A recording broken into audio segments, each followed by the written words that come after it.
Hai Fitness Mania, bersama saya Coach Halim Chiang. Welcome to my YouTube channel.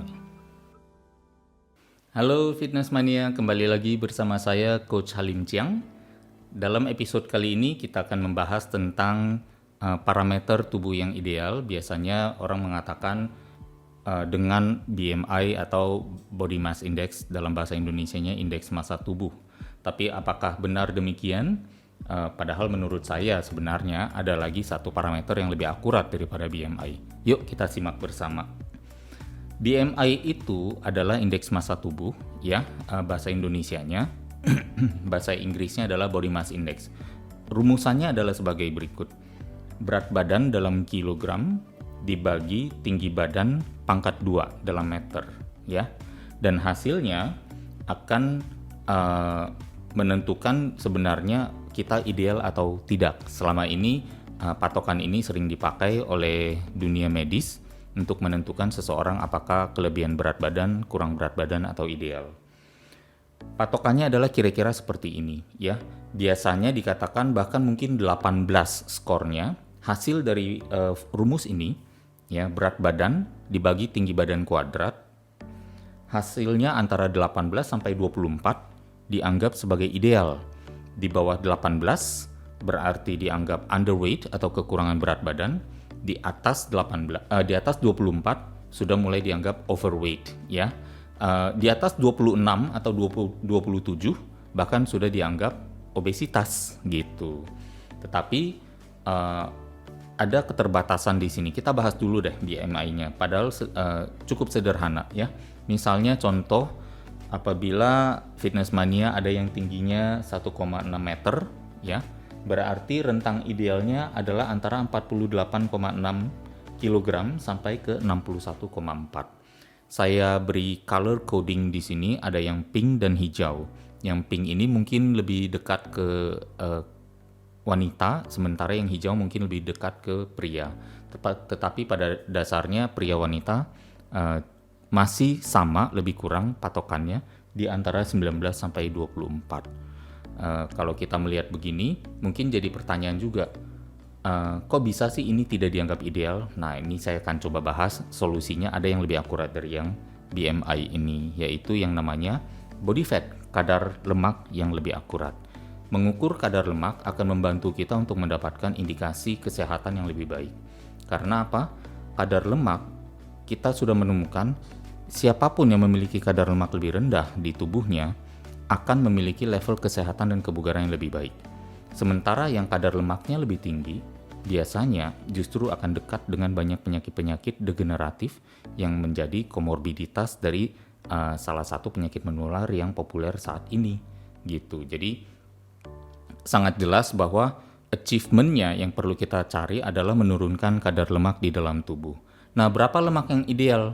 Berdasarkan ini American Council on Exercise, average itu rata-rata bagi pria adalah 18-24%, sementara bagi wanita adalah 25-31%. Fitness atau yang sudah mulai bugar, ya, lebih rendah lagi, yaitu adalah 14-17% bagi pria, dan bagi wanita 21-24%. Kalau untuk atlet, ya, antara 6-13%, untuk pria, bagi wanita adalah 14-20.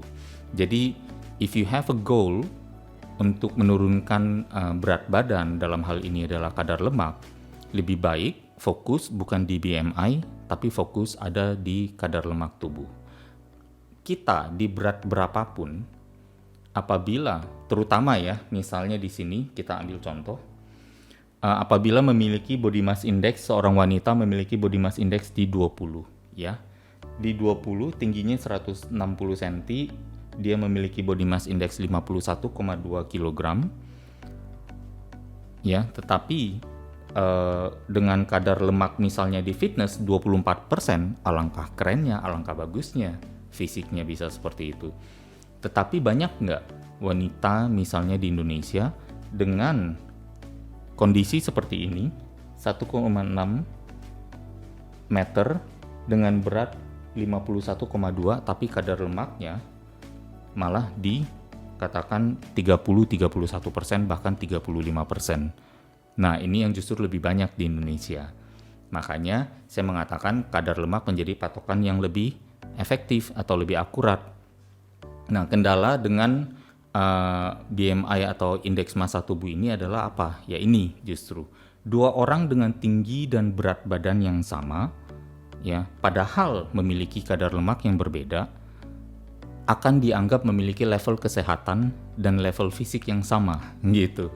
Padahal kita tahu, misalnya contoh aja ya, kita mengambil contoh seorang sahabat kita semua di sini ya, Mas Aderai dengan tinggi 183 dan berat badan misalnya sekarang di 95 kilo, maka mungkin kalau kita hitung berdasarkan berat badan dibagi tinggi badan kuadrat, 95 kilo dibagi 1,83 kali 1,83. Coba ambil kalkulatornya dan kita hitung kira-kira dapat berapa. Kalau tidak salah dalam ingatan saya mungkin angkanya BMI-nya ada di 27-28. Yang mengindikasikan kalau misalnya kita tidak mengenal siapa dia, hanya mengetahui ini orangnya 1,83 meter 183 cm dengan berat 95 dengan indeks massa tubuh 28, kita sudah mungkin akan mengatakan, oh dia ini overweight, sudah obes, dia harus olahraga. Padahal sebenarnya itu adalah angka BMI punya Mas Aderai yang sebenarnya sudah rajin berolahraga gitu. Dan banyak nggak orang di Indonesia, ceritanya pria terutama, yang memiliki tinggi 183 cm tapi beratnya 95 kilo juga sama dengan Mas Ade? Oh banyak, mungkin bisa ribuan orang. Tetapi yang membedakan mereka apa?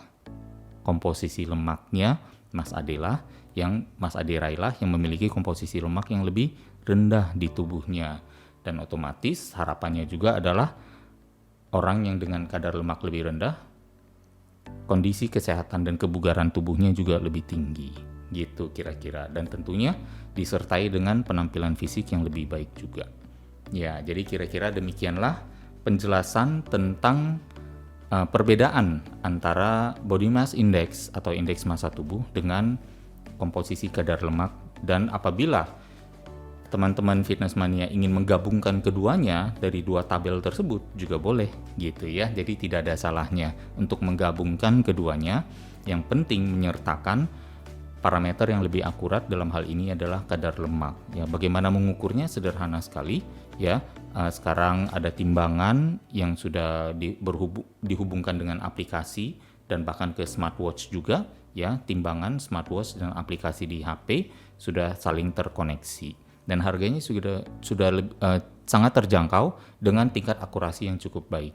Jadi manfaatkan teknologi yang ada untuk membantu kita memantau progres hasil fitness kita supaya lebih akurat lagi. Demikian dari saya, terima kasih sudah menyimak. Apabila dirasakan bermanfaat, silakan di-share ke teman-teman yang lain. Dan apabila ada ide untuk topik-topik yang sekiranya ingin ditanyakan supaya saya bahas di sini, silakan disampaikan di komen di bawah. Terima kasih atas perhatiannya. Sampai ketemu di episode berikutnya.